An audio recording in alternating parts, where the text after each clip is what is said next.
For someone like me storming pro archery right now, are there any competition that I must do that I can not say, okay, I have other things on my schedule, I cannot go to this one? Which one I must go to? For outdoor competitions in World Archery format, a must-do tournament would be U.S. Nationals. That would be a must-do. Indoor tournaments, must-dos would be Indoor Nationals, of course, just because it's a great event. Secondly would be the Lancaster event, because their format offers a challenge. It's a different format than people are used to. It's a one of a kind. And thirdly would be Vegas, because it's Vegas. Yeah. Well, for me, the Lancaster Classic is one of the favorite one. I definitely love this one. The event, like you said, they have a very unique format.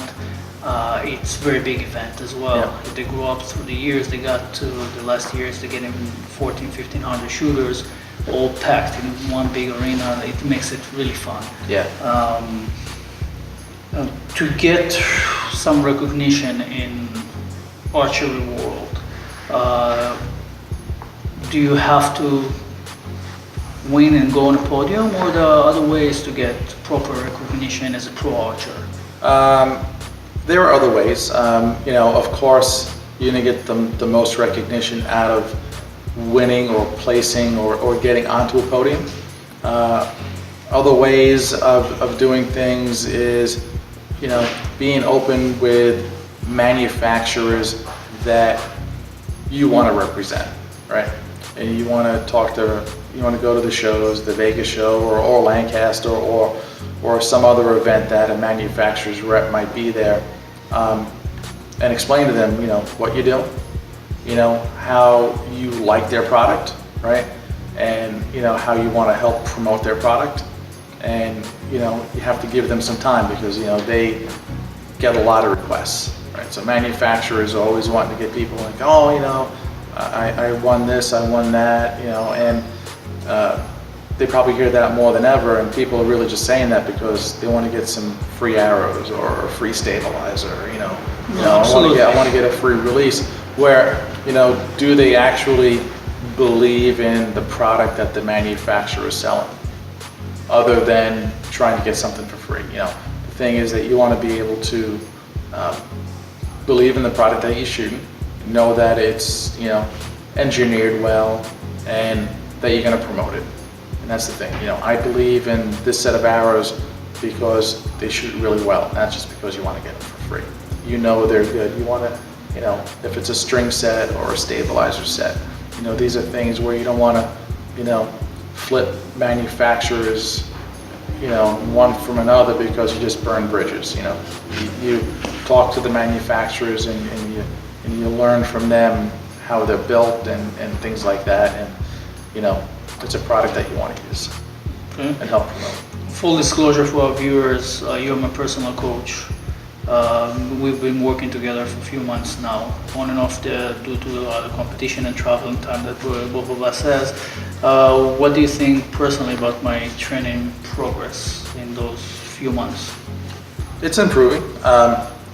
We've tweaked draw length and some other things, and adjusted the release and the click in the release. And as we're going through this now, we're going to talk about how to better stabilize the bow, right?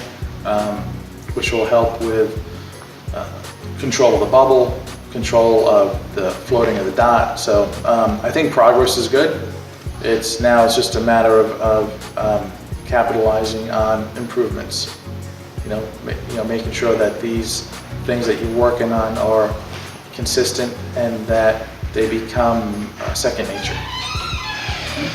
Well, being that I'm 43 years old and I'm shooting for a little bit less than 2 years total,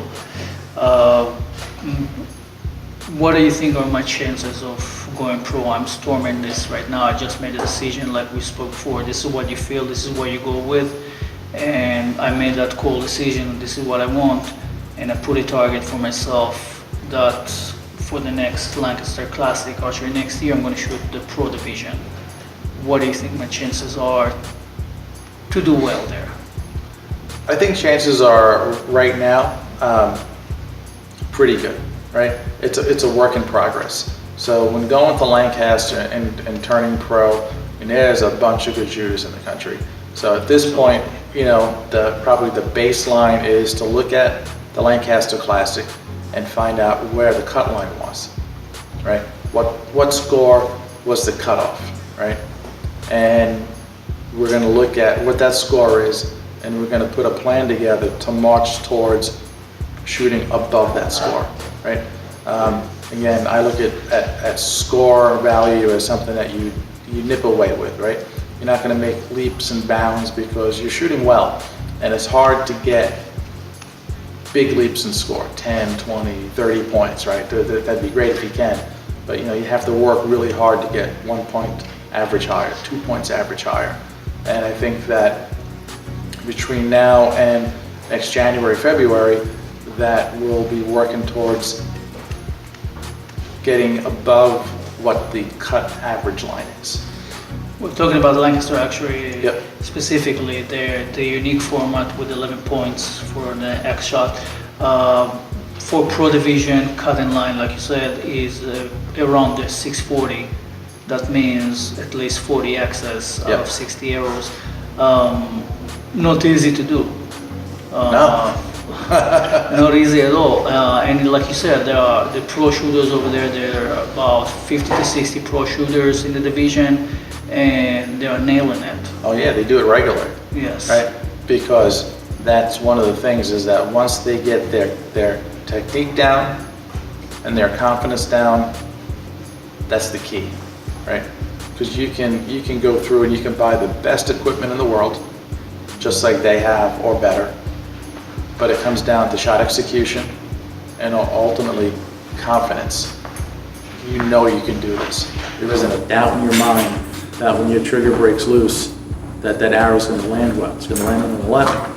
So that's where the total package comes together, through training, mental training, focus, bow tuning, all the things that we're going to work on is marching towards getting to or above the cut average line, so that when you're here shooting in the range, you're shooting at that and you know you can do it.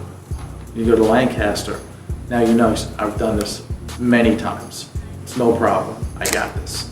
You go there and you shoot, you know, and your confidence is here, your skill level is here, and then you just, you know, roll the dice, go for it.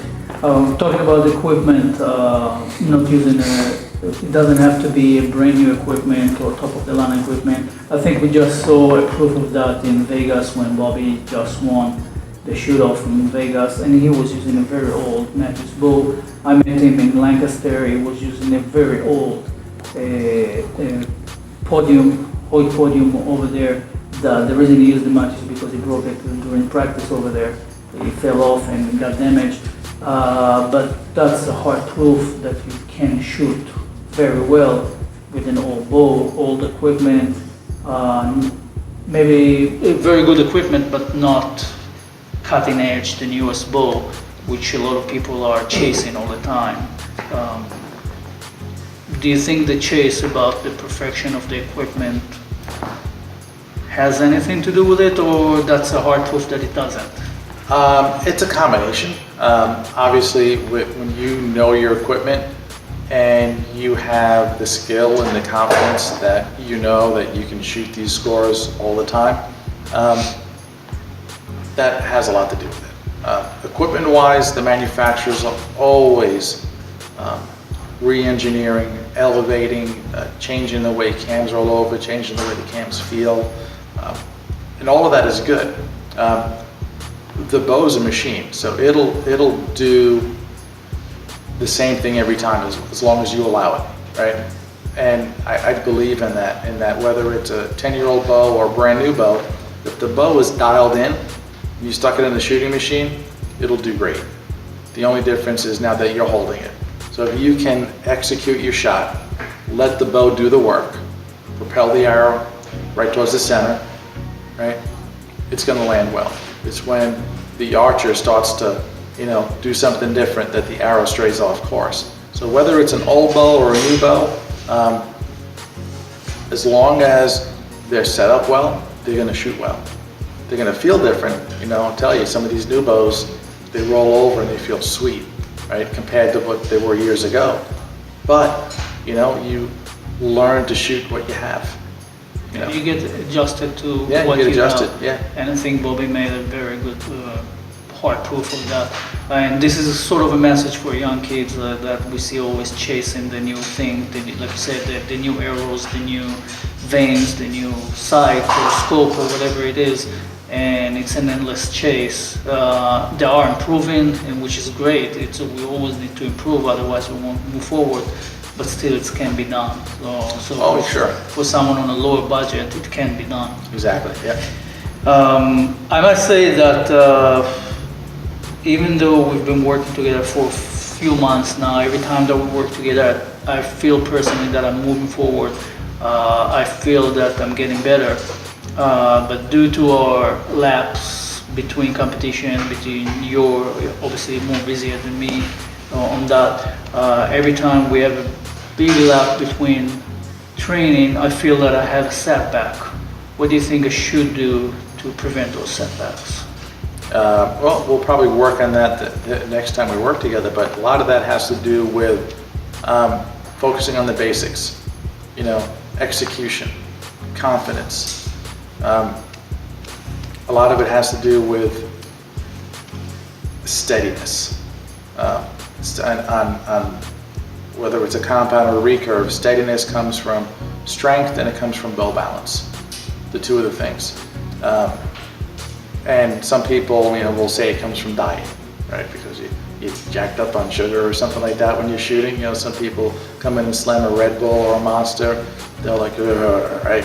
You know, so they're not going to be steady. But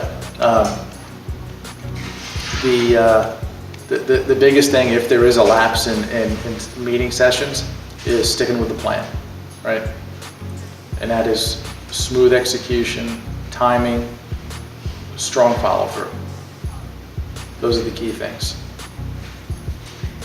Okay. Well, we get back to training schedule soon. Yet my plan is to have, basically, like I said before, the shooting in Lancaster, which is about 9 months from now, as a pro. That's my goal for the first time, try and shoot in a pro division, shooting against the pros. What do you think I actually need to do to get there? Besides getting out of the technicality of the training of a specific release, a specific how the bow or the bow tune, in terms of a schedule, in terms of training, what needs to be done to get to that level? In it's pretty short time.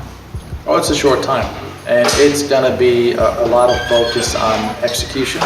Like we said, execution, timing, just mental focus, confidence, all of those things are going to come into play in training. And a lot of it is going to come down to just a lot of arrows through your bow. What is a lot of arrows? A lot of arrows. So in a practice session, you're going to want to be, on every practice session, you want to be above 100. And on heavy days, you're going to want to be at like 250. My days today are basically, I have 2 days a week that I shoot at 250, 2 days that I shoot around 150, and then I have about 2 days to 3 days, depends on the week, that I shoot between 80 to 100 arrows, and that's just to keep me shooting without stretching my body beyond its limits. Yeah. Is there a point where you're overtraining? There can be. You know, you don't want to, you got to give your body time to rest and recover. So you want to have heavy days and light days mixed up, and then you need days where you don't shoot at all. And maybe those are days where you just work on mental focus, mental imagery, or those are the days where you focus on family time. You know, you got to put the bow down and, you know, because you still got to dedicate, it's time management. You still have to dedicate time towards family and friends. You still need to have somewhat of a relief, to be able to just get away from the bow for a second or a day. And I'm not talking days, a day, and then go back to it, right? So I wouldn't want to say that you're going to be shooting 7 days a week, right? You should be shooting 5 days a week, maybe sometimes 6, but you need to have a day of rest. You can call it a day of contemplation, reflection, how am I doing, and things like that. But you need to give your body time to recover. Okay. This is a question coming from our photographer, Henry. At what point any archer should consider going pro? Is that where you get to a certain score that you score on a regular basis? Is it just a gut feeling, or something that you do that takes you there? It could be a gut feeling. It depends on, if recurve pro and compound pro is a little bit differently. So recurve, there really isn't a pro division. The pro division is really a thing that's in the NFAA, and they use it for Vegas, use it for NFA Nationals, and use it for some different events. So turning pro in that area, that's where the big money is. So that could be, I just want to hang out with the pros. That could be, I'm a pro, I'm almost there. I want to hang out with the pros and learn. It's one of the things where when you associate and hang out with people that are at the moment higher skilled, right? You get to evaluate, look, learn what they're doing, nuances in what they do on and off the line in a tournament can help you learn how to become a better archer, right? You'll see them do different things, giggle and laugh, and all of a sudden you'll see them step away and become quiet and things like that, or whatever. And those are things that, from me growing up, watching in my chosen style, which is Olympic recurve, I could see how, growing up, the archers around me, the elite archers acted and the non-elite archers acted. And you learn and you're able to see, wow, they're making better choices. They're doing things differently than the people that are almost there or below almost there. There's a gap, there's a separation in I don't want to maybe not say talent, but how they approach the sport and how they approach the sport at the very elite level, and how the people approach the sport that are almost there but not there yet. Mm-hmm. And that's kind of where I look at, if you learn your craft and you go into shoots and things like that, and if you pay the entry fee to shoot the championship division or the open divisions, there's just a difference in the way the top people act on the line, and sometimes the way the other people act on the line. There's subtle differences, in the way they focus, and when they focus, when they talk, when they concentrate. You see when they shoot a bad shot, how do they react? When they shoot a good shot, how do they react? And you start to pick up on those subtle nuances.